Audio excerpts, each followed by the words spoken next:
शिव सा वो सुंदर पवन जैसा वेग, जग केसरी नंदन कहेगा, जग केसरी नंदन कहेगा, जग केसरी नंदन कहेगा, जग केसरी नंदन कहेगा।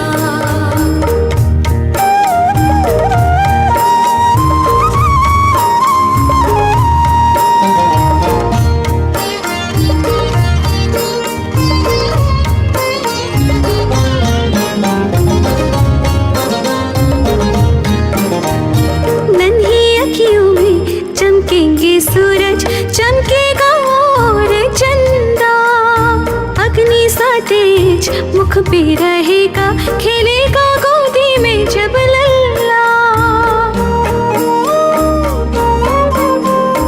नन्ही अखियों में चमकेंगे सूरज, चमकेगा और चंदा, अग्नि सा तेज मुख पे रहेगा, खेलेगा गोदी में जब लल्ला। ओजस्वी बलशाली ज्ञानी वो होगा, चारों युग में पूजित रहेगा, चारों युग में पूजित रहेगा, चारों युग में पूजित रहेगा, चारों युग में पूजित रहेगा।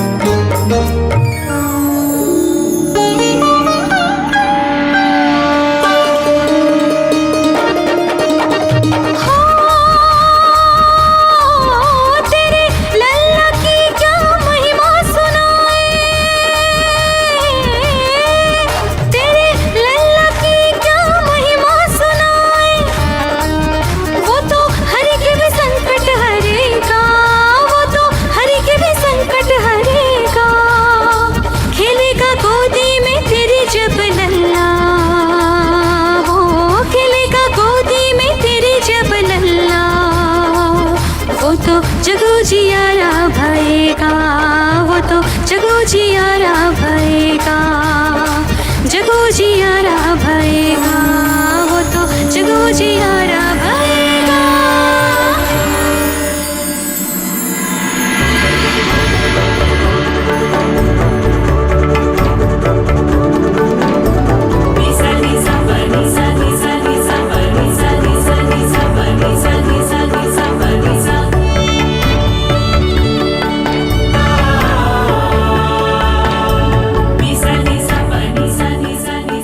এবার তো ভোলানাথের ওপর রাগ নেই, তাই তো?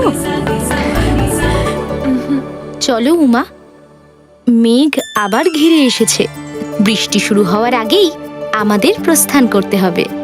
ভক্ত ধ্রুবকে নারদ মুনি প্রভু দর্শনের মন্ত্র দিয়েছিলেন, কিন্তু তোমার সন্তানের জন্য জগৎ উদ্ধার করার 2 অক্ষরের তারক মন্ত্র আছে, রাম।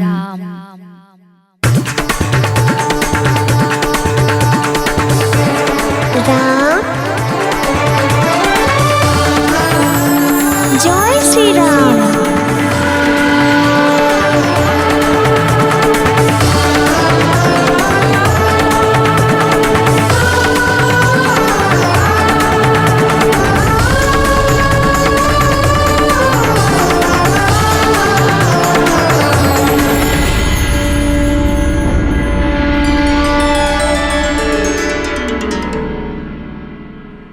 এবার আমরা আসি তবে।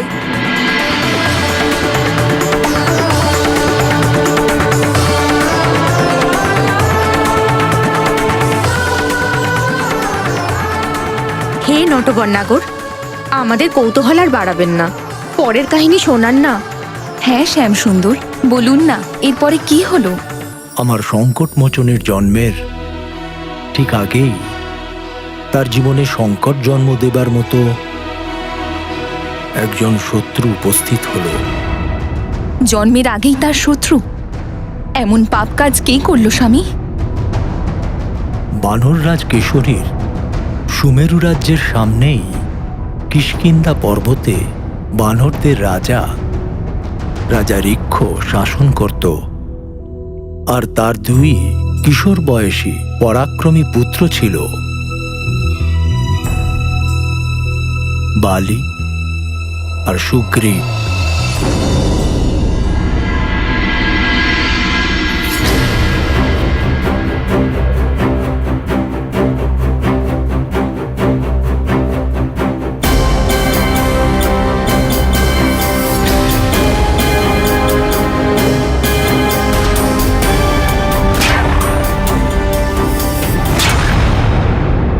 তুমি আমার কাছে কোনোদিনও জিততে পারবে না সুগ্রীব।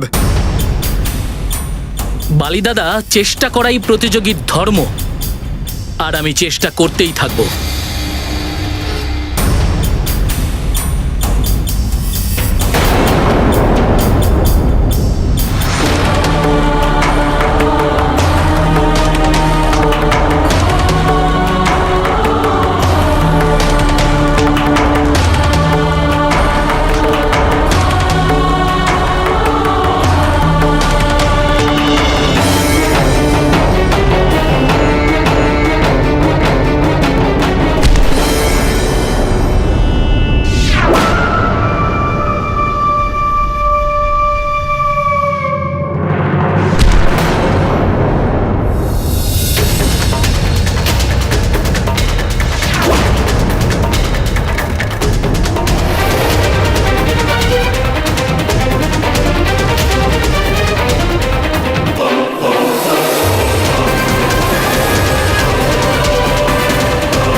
আমি আবার জিতে গেছি সুগ্রীব, আমি আবার জিতে গেছি। তুমি একবারে আমার কাছে হার স্বীকার করছো না কেন? এই প্রতিদিন আমার কাছে হেরে তুমি কি এমন সুখ পাও? যদি আমি হার স্বীকার করি, তাহলে তুমি কার সঙ্গে প্রতিযোগিতা করবে বালিদাদা? তারপরে তুমি সমগ্র বিশ্বে নিজের প্রতিযোগী খুঁজে বেড়াবে। তুমি যতই বল প্রয়োগ করো, কিন্তু আমার মতন বলবান আর গতিশীল হতে পারবে না। আর তুমি কেন, এই সমগ্র বিশ্বের কোনো যোদ্ধা আমার সমকক্ষের নয়। আর হ্যাঁ, এটা আমার যুদ্ধের আহ্বান।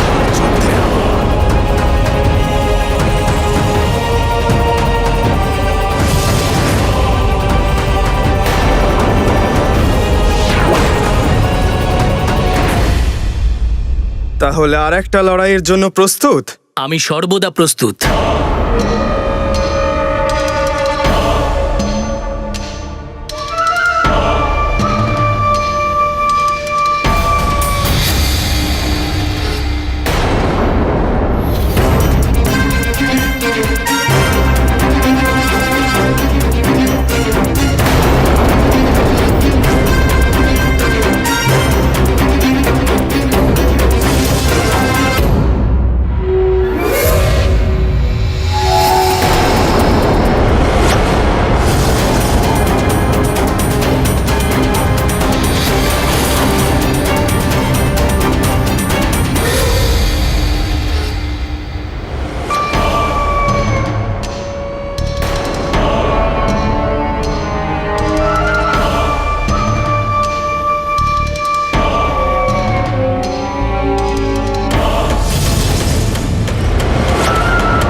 এবার আজও হেরে যাওয়ার মূল্য চোকাও। যাও, আমার জন্য কলা নিয়ে এসো। এক্ষুনি আনছি দাদা।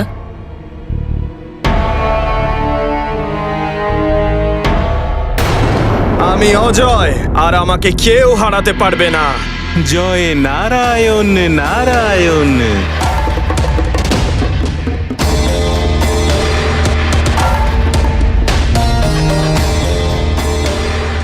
প্রণাম মুনিবর। আমি অজয়। এটা আমার অহংকার নয়, এটাই বাস্তব।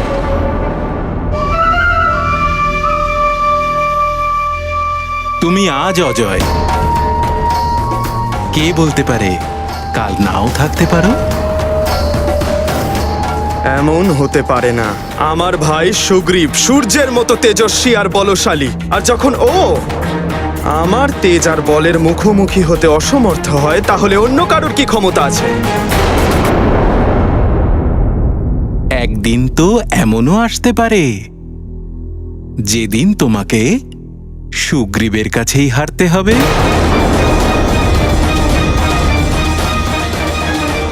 সেই জন্যই বলছি যে নিজের বলের অহংকার কখনো করো না।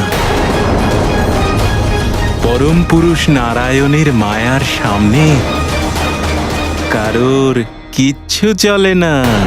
হে মুনিবর, সত্যি করেই কি এমন হতে পারে? হতে পারে নয়, এমনটাই হবে।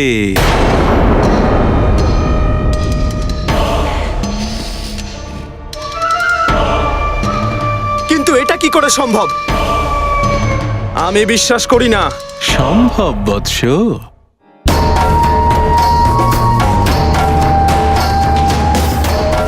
সুগ্রীব যখন এই পৃথিবীর সবচেয়ে শক্তিশালী যোদ্ধার সহযোগিতা পাবে, তখন তো তোমার পরাজয় অবশ্যই হবে।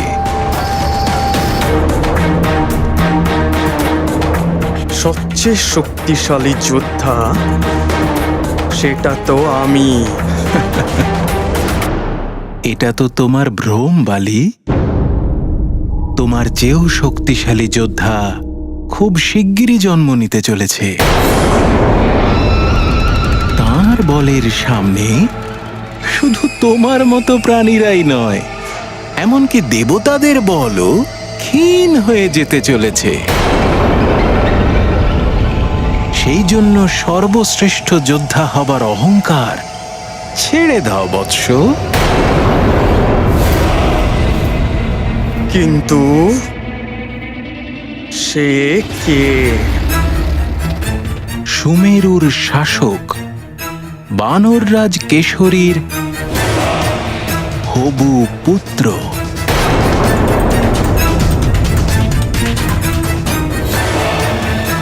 জয় নারায়ণ নারায়ণ নারায়ণ।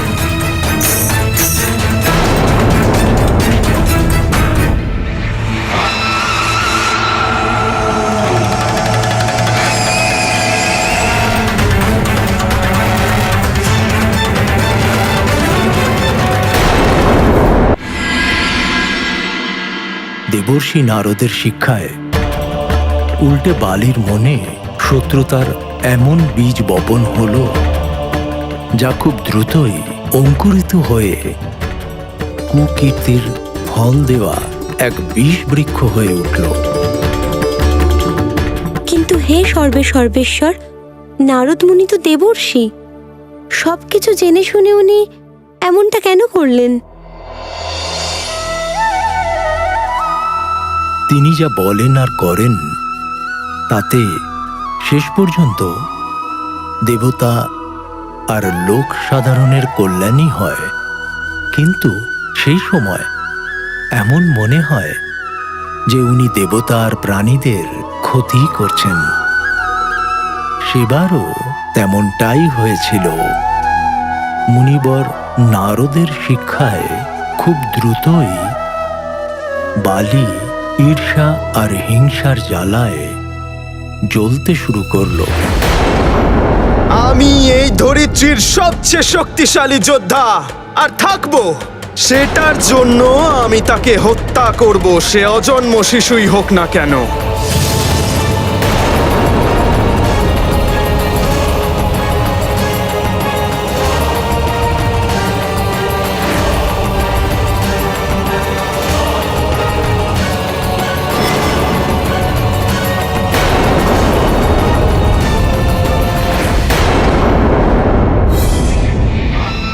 আমার এমন রাসায়ন চাই যেটা খেয়ে তৎক্ষণাৎ মৃত্যু হয়ে যাবে।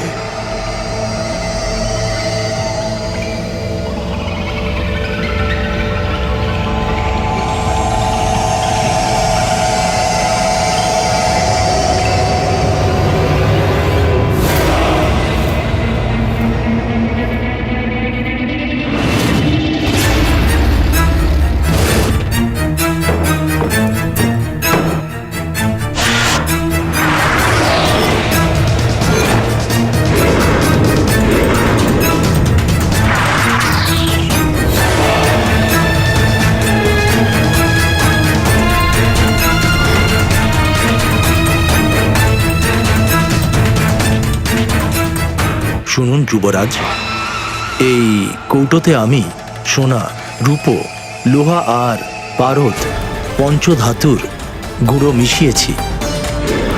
আর এছাড়াও আমি এতে বিষাক্ত পদার্থ অর্থাৎ বন্য মাকড়সার বিষও মিশিয়েছি। এখন এই বিষ এতটাই কার্যকরী হয়ে গেছে যা খাওয়া মাত্রই যে কারো মৃত্যু হতে পারে। আর এর প্রভাব এতটাই হবে যে অত্যন্ত বিদ্বান বৈদ্যও বুঝতে পারবেন না আর সঠিক সিদ্ধান্ত নিতে পারবেন না যে এই বিষের উপচার কি হবে, কারণ এই বিষের কোনো উপচারই নেই যুবরাজ।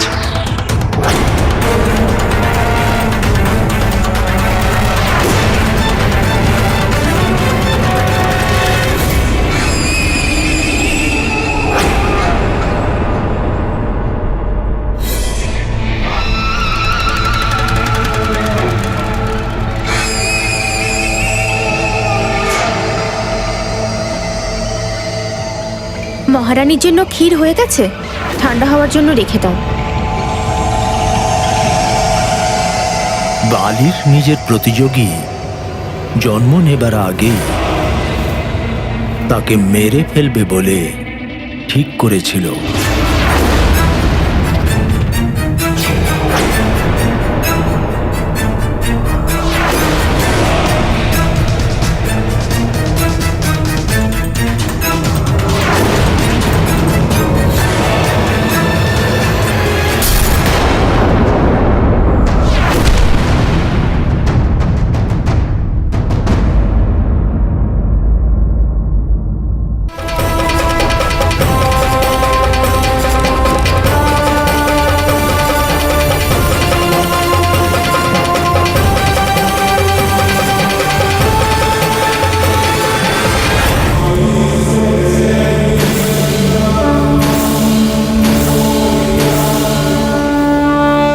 আর একবার অসফল হয়েও সে হার স্বীকার করেনি। তার পরের দিন ভোরে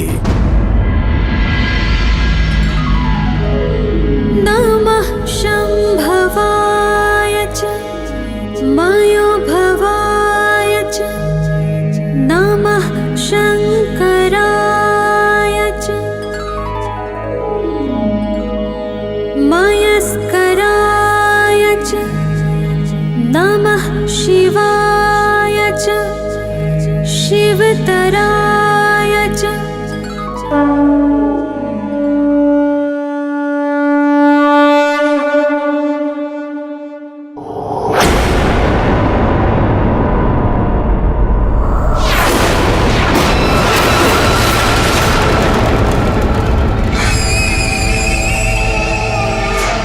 আজ পুরোহিত মশাই আসলেন না কেন?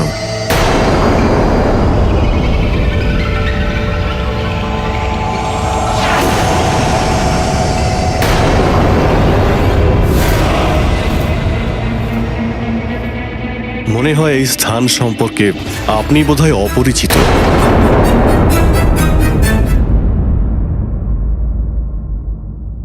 ভুল তো করেছেন।